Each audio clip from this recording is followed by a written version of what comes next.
Okay, welcome to the Resilient Recruiter Podcast. This is your host, Mark Whitby, and my co-host today is Leanne Jones-Hunt. Hi, Leanne. How are you today? I'm great, thank you. Excited for today's episode. So this is episode 2 in our new series, Deadly Mistakes Recruiters Make. We want to share our insights based on our combined 30 plus years of experience. So we've helped hundreds of recruitment and search firm owners with their strategies to increase their billings and grow their businesses. Last week, we discussed recruiter mistake number 1, which was relying on repeat business and referrals and how we must never ever stop developing new business. And this week is a related issue. So mistake number 2 is working with the wrong clients. So Mark, do you want to set the scene? Yes. So the goal of last week's session was to encourage recruiters to keep their sales pipeline full of fresh prospects, even when they feel like they're too busy. And that is so you can be selective about which clients you partner with. We want you working with your ideal clients, the ones who fit your criteria, for example, who are willing to work with you exclusively or on a retained basis at higher fees, who have a great process, who treat you as a trusted advisor and a true partner instead of an annoying vendor. So we typically see two scenarios. Scenario number one is you think you're super busy, but in reality, you're working on low probability searches. So you end up doing a lot of work you don't get paid for. So perhaps you'd actually be better off spending some of that time on marketing to find better quality clients rather than wasting your time on dead end searches. Scenario number two is you're relying on the same legacy clients by default. So you do have some great client relationships, but you're in a comfort zone with them. And maybe the terms that you agreed with them way back at the beginning need to be increased, or maybe the way the way you work with them no longer reflects the way you'd really like to have that partnership set up. But because you get a lot of business from them, you don't want to rock the boat. So if you can identify with either of those two scenarios, pay close attention. One of the easiest ways that you can increase your billings is to improve the percentage of jobs that you fill. And of course, the second great way of increasing your billings is to get paid more for each placement. So, Leanne, one of the first exercises we do with our new clients is to get them to do an audit on their existing clients and to actually grade their jobs. So, my question for our listeners is when was the last time you audited your clients and measured the quality of jobs you're working on to make sure you're investing your time wisely? When was the last time you wrote down the terms that you want to work to and the type of partnership that you want with your clients? So the problem is it becomes easy and comfortable working with the same clients, and that's where we just get into some bad habits, and we ended up in relationships where it's just not effective or efficient. Um, so some of the phrases we hear from recruitment business owners when they say things like, "Oh, I've just got too many roles to work on," or "I'm feeling really stretched," or "I'm overwhelmed," or "There's not enough hours in the day," "I don't have time for business development." When you hear yourself saying these phrases, then that might be a clue. So take stock. Are you working with the right clients on the right jobs? And if you're feeling like you're at a point where you're frustrated with the contingency recruiting game, you're working super hard to fill a role and you do everything right, but you still don't get paid because the client either moves the goalposts or, for example, they put a job on hold, or maybe they fill it through another source like an internal candidate. We just want to ensure that you're focusing your time and energy on the jobs that are going to pay off and be rewarding. So, this is about prioritizing your time and your workload. And so, one thing, by the way, that's a really useful exercise is look at your job order to placement ratio. What is the percentage of jobs you're actually working that get filled? So, in contingency recruiting, we know that the industry average is 20% or 1 in 5. And if you can relate to that, that means that you're working for free 4 days out of every 5. So every week, basically, you're only working and getting paid 1 day out of 5. I don't know about you, Leanne, but I don't like working for free. So what we want you to do is to be a little more scientific. Leanne, do you want to explain the actual job scorecard that we take our members through? Yeah, so we created a job order scorecard, and this was designed to be a diagnostic tool to audit your existing live jobs. So it's a set of measurable factors and a criteria to work from when starting new partnerships or when you're analyzing your current clients and jobs. So rather relying on that intuition, experience, or just that gut feel, this actually puts a numerical score against your client and grades them, and it just adds that objectivity element and answers the question, should you even be working on this job? So, some of the factors that are covered in the job order scorecard are the fillability, is the role high priority for the client? How much competition is there? How accessible is the hiring manager? So, what is the client cooperation? And what does the hiring cycle process look like? One of the most crucial factors that is measured as well is the role actually within your niche? We know how tempting it can be to work on roles that are referred to as outside of your niche, but that doesn't mean by default you should be working on them.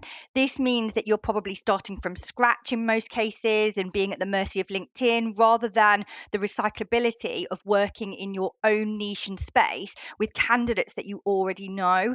So, other factors that we cover in the job order scorecard are how good is the rate, how solid is the agreement and the terms, and how quickly do they make decisions.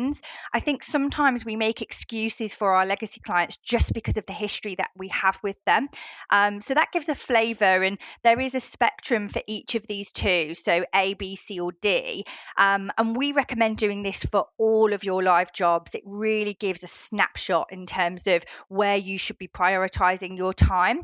But the score isn't fixed here, everything is negotiable, but it does highlight those deficiencies and what you can upgrade. Ultimately, this gives you leverage to go back to your client and explain where they are falling short. So we've debated whether or not to offer this tool for free because it's so valuable, but we've actually decided it's too valuable not to share. So just this one exercise could be such a light bulb moment and could turn around your recruitment business. So if you are interested to do your own audit of your own live jobs, go to www.recruitmentcoach.com/scorecard. So, Mark, what are some of the common objections that we hear? Awesome. So look, the idea of grading your jobs is one that, everyone can see the value of. So nobody dislikes this idea. The actual exercise is very welcome and it's eye-opening. However, the challenges with implementing it and the reason behind that is simply that I think it's the fear of change. We all have limiting beliefs. And some of the limiting beliefs that people bring to this exercise are things like, oh, well, I work with bigger clients. They wouldn't, give me roles exclusively. Or they might say things like, oh, Mark, Leanne, you don't understand. In my market, it's very price sensitive. There's no way that clients would pay a higher fee.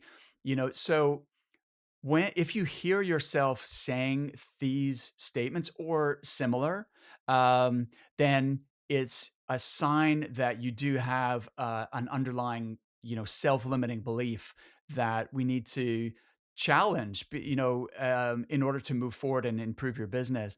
The other thing I find, Leanne, is that people are scared of losing business, so they're worried that if they stop working with those B and C clients, they won't have enough to work on. um, the other thing is some recruitment business owners are a bit shocked when we suggest that, it can be a good idea to actually explain the scorecard to the client and use that as a tool to negotiate exclusivity or gain access to those hiring managers or renegotiate your fee percentage. Um, so we would actually challenge those objections. We want you to really think about what would it take to be so well established, that you either with a client relationship or in your space that even with large organizations, they're willing to work with you exclusively or on a retained basis and pay your full rate card. It is definitely, definitely possible we've seen it so many times to gain exclusivity, even for a period of time before your competitors, learn about that opening.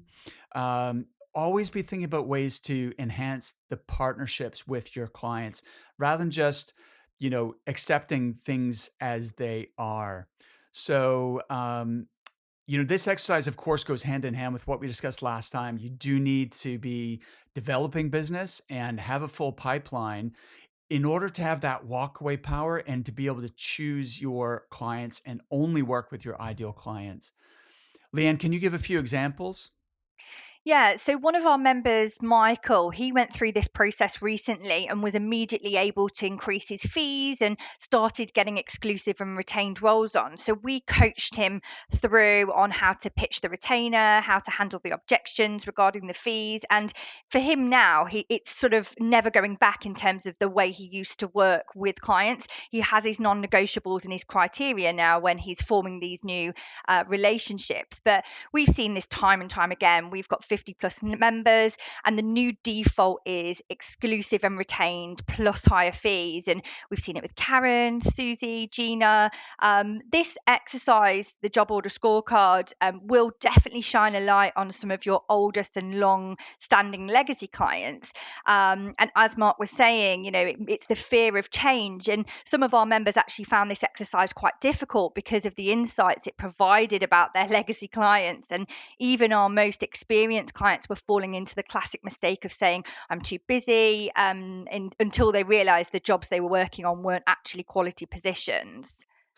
Actually, something else that just occurred to me, Leanne, is that the fear that they were going to lose business turned out to be unfounded because all of those examples you gave, Karen, Susie, and Gina, they all were a bit reluctant to go back and renegotiate, for example, their rates or ask for the retainer because of that reason. They were worried of, well, what if the client doesn't want to work with me anymore?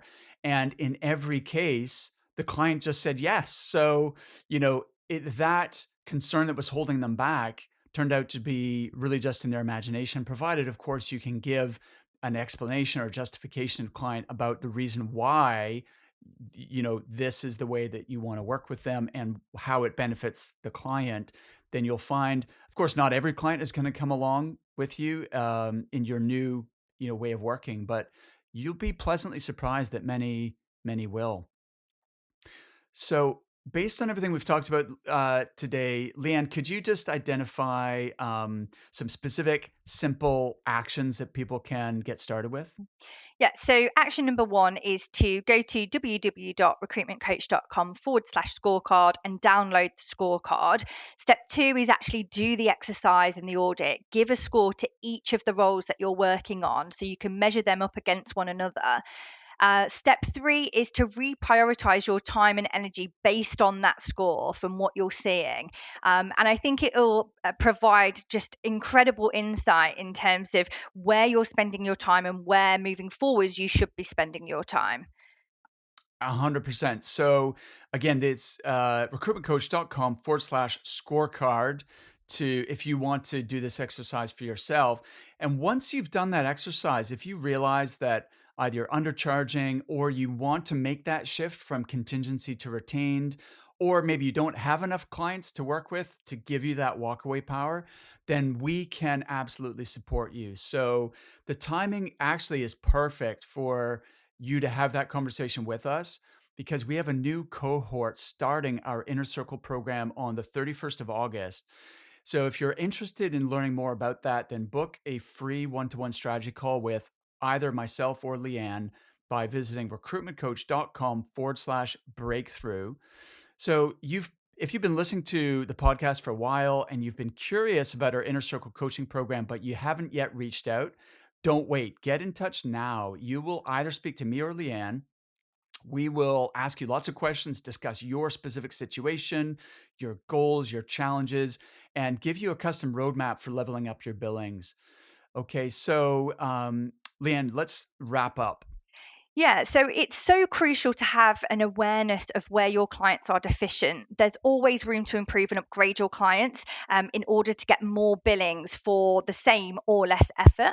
It's about drawing a line in the sand, raising your standards for what you will accept in terms of working with existing and new clients.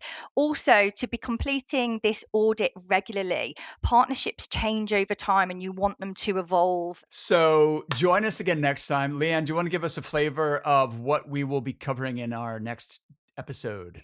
Yes, next week is mistake number 3, relying on LinkedIn as your main source of candidates, or perhaps your only source. Many recruiters only have one main channel for recruiting, for example, email, instead of building a multi step, multi channel campaign that leverages technology.